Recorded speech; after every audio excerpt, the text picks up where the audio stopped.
जिरली आमची जिरली चाललो. वेट, आधी पूर्ण स्टोरी ऐकून घ्या. भांडीरवनचं खूप छानपैकी दर्शन करून झाल्यानंतर आम्ही आमच्या रूमला आलो. थोडा वेळ आराम केला आणि आम्ही निघालो गोवर्धन पर्वतला. वृंदावनच्या बस स्टॉपवरून कंटिन्यू गोवर्धन आणि बरसानासाठी बसेस जातात. तर तिथे तुम्हाला 40 रुपये पर पर्सन घेतील गोवर्धनसाठी. गोवर्धनला पोहोचल्यानंतर गोवर्धन परिक्रमासाठी इलेक्ट्रिकल ऑटो मिळतील. तिथे तुम्हाला 100 रुपीज पर पर्सन घेतील. पण इथे तुम्हाला तुमची बार्गेनिंग स्किल्स दाखवायचे आहेत. मी कमीच दिले आहेत तर तुम्ही पण कमीच द्या असं सजेस्ट करेन मी. खूप लोक गोवर्धनची परिक्रमा ही चालतच करतात, पण आमच्याकडे फारसा वेळ नसल्यामुळे आम्ही ही परिक्रमा ऑटोनीच केली. आणि त्यानंतर आम्ही गेलो श्यामकुंड आणि राधाकुंड बघायला.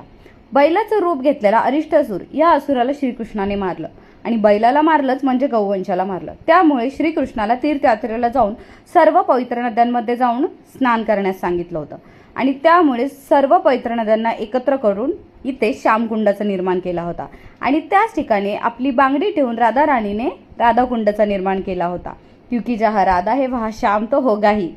गोवर्धनची परिक्रमा झाल्यानंतर रिटर्न येताना आम्ही गेलो चारधामचं दर्शन घ्यायला. वैष्णोदेवीचं मंदिर आहे इथे, श्रीकृष्णाचं मंदिर आहे, शनिदेवाचं मंदिर आहे, शंकराचं मंदिर आहे. खूप छान आहे आणि ते वातावरण तर खूप फ्रेश आहे. खूप लोक या ठिकाणी जाताना नाही दिसत मला वृंदावनला गेल्यावर. मी मस्ट सजेस्ट करेल की मस्ट विजिट प्लेस आहे ही, सगळ्यांनी जावा. आणि एवढा दिवसभर ट्रॅव्हल करून आम्हाला लक्षातच नव्हतं आम्हाला भुका लागल्यात.